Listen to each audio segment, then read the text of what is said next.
So last time I did a video, I was like really shocked at like how washed out I was looking. It literally just like my face just looked all like one color and one dimension and looked like I just had no features. So today I've made a conscious effort to make sure that I've done some contouring and tried to bring my features forward a little bit more. So any makeup artists out there, if you've got any tips, then please let me know. But actually today's video is not about makeup, it's about acne. So this is the next part of the series that I'm running at the moment. Just looking at a few key ingredients to be using for your most common skin concerns, and today is all about acne. So without further ado, let's get into the video. You think about acne and the first thing you think is red, bumpy, really inflamed, like severe acne. That is a type of acne, but actually that's quite a severe type of acne. There are several forms of acne, and it's really essential to know which one you're dealing with in order to know what treatment to use. So you have non-inflammatory acne and you have inflammatory acne. Most of the people that I deal with will fall into the non-inflammatory, with more specialized like dermatologists will be dealing with like the more severe forms of acne. So the first type of acne I'm going to talk about are whiteheads. Now to me, when I think whiteheads, I don't think acne, I just think spots, breakout.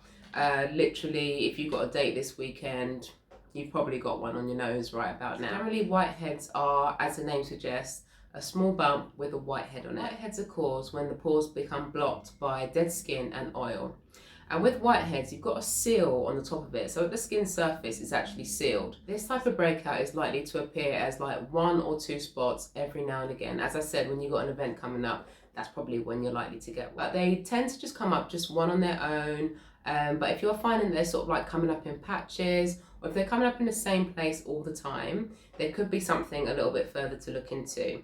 So maybe it could be caused by like some hormones, like for example, like women, certain time of the month, you're likely to get a couple of like whiteheads around the chin. Or maybe if you're using a certain product in your hair, your treatment aim for this one would be something like a glycolic acid or a salicylic acid, or just making sure that we're exfoliating regularly. That, as well as making sure that our products are non-comedogenic or not likely to clog the pores, are going to minimize the appearance of whiteheads. And while we're here, I just wanted to show you, this is the foundation that I use. This is Bobbi Brown. This is their skin foundation. It's also got an SPF in it. It's only SPF 15, but I find this product really, really good. It's very lightweight, and it's not going to clog your pores as well. Apart from that, it actually gives the skin like a really dewy finish as well. It's because it doesn't sort of like fill in your pores like some of the sort of like silicone based primers do. It's not that sort of product. It's really, really light. You can barely feel that you got it on. And this sort of product is not likely to block your pores. We can be using masks really regularly, so something like a clay mask, something that's going to get really deep down into your pores. Don't want to be overusing those, but the really good thing about masks is that you can use them in concentrated areas. So you might find that like your skin might actually be quite dry, and then you only get like the odd whitehead around like your nose, around the chin, like hormonal breakout. So you can just literally apply the mask just to that area once a week, or as needed, or as the actual spots come up. If you prefer, you can also have these extracted in clinic as well. But generally, by the time you've made an appointment and actually got in, then it's going to be gone anyway. Something that you can easily get done when you have your facials done. But as I say, unless it's something that's coming up regularly, then you're not likely to need it. So the next one I'm going to talk about are blackheads. And similarly to whiteheads, they are again caused by dead skin and sebum building up in the pore. But the only difference is with a blackhead is it's got no seal on it. Guys, when oxygen hits that sebum, it turns brown, it turns black, and that's what gives it that appearance, that sort of like black dot. A lot of people think that it's a build-up of dirt. Don't feel like, you know, like you're just like really dirty. That's not the case at all. It's going to happen to like the cleanest person. If they've got sebum in their pore and oxygen hits it, it's going to get dark. So blackheads tend to present around the T-zone more than anywhere else. So along the nose, maybe a little bit on the forehead and in the chin area. Very similar treatment to the whiteheads. We're going to be making sure that we're preventing a buildup of dead skin, and we're preventing a excessive production of sebum as well. So a product that I find to be really useful for blackheads is salicylic acid. This is actually an oil-based acid, so that means that it can actually cut through oil. So it's really good at dealing with and getting really deep down into the pores and giving them a really good clean. It's like a little Tasmanian devil. It just goes in there, gets right into that pore, and it clears it out. As well as your non-comedogenic makeup and skincare, as well as your mask that you'd be using for your whiteheads, it's all the same for blackheads. The only difference is that I'd find that salicylic acid is a really good addition to the routine if you're dealing with blackheads rather than whiteheads. The next type of acne I'm going to talk about are papules. I see them mostly appearing across the forehead. These ones, unlike whiteheads and blackheads, are actually caused by P. acne, which is the bacteria that causes acne. So this is a type of acne. They tend to be like numerous, so they don't come up just like one or two.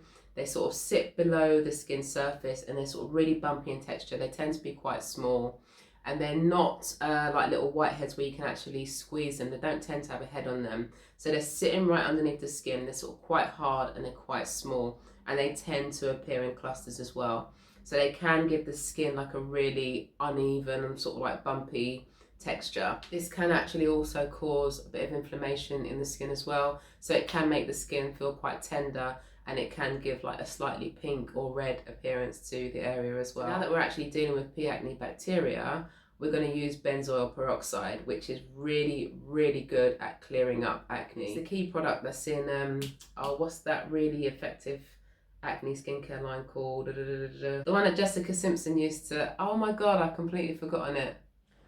Proactive. I actually had to go and look that up because that was just going to drive me mad.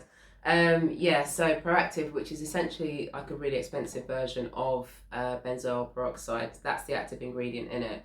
So if you can find benzoyl peroxide in any products or as a product on its own, that's a really good addition if you're suffering with something like a papule. So just like your usual glycolic and masks and things like that, they're not necessarily going to clear up papules.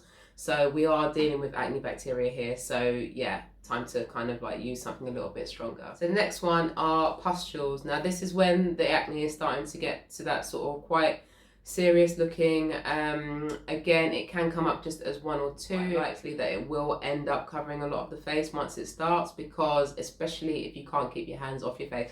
If I was to have pustules, I would definitely have it spread because my hands are always on my face. Not a whitehead, it's a yellow head. It can be a whitehead, but as they get more severe, they become yellow, and that's because there is definitely bacteria present. So this is an infected, blocked pore. So the acne bacteria is present here. So again, we're going to be looking at the benzoyl peroxide, but also actually looking at bringing down inflammation in the body in general, and we can be doing that with supplements. We can be doing that with topical applications on the skin as well. And we're really looking to sort of like dry the skin down, trying to dry up that excessive production of sebum using something like a drying lotion or something like sulfur. Some masks, I've got a really good one from a botanical lab. It's got turmeric in it, and it's quite astringent. So we kind of want to be really drying up that skin, but also want to be focusing on bringing the inflammation down and soothing it as well.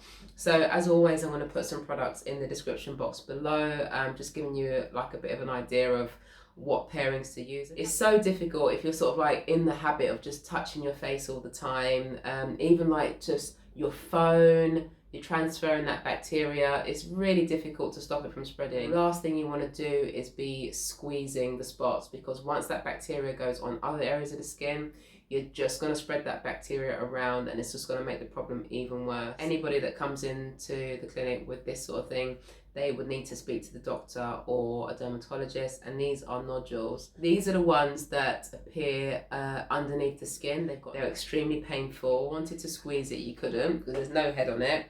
If you were to squeeze it, it's just going to make it really painful.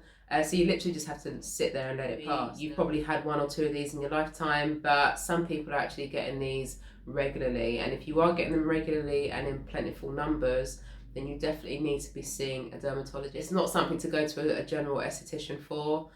We can definitely help you to keep the skin nice and clean otherwise. But yeah, if you're getting nodules and you're getting them often, see a dermatologist. So those are the most common types of acne and some treatment plans of how to deal with them. Again, give me a follow, maya.elizabeth.ldn. There's lots of other useful information about dealing with all sorts of skin concerns. I hope you enjoyed the video. If you got any value from it at all, please pass it on, share the love, and thank you for watching. See you next time.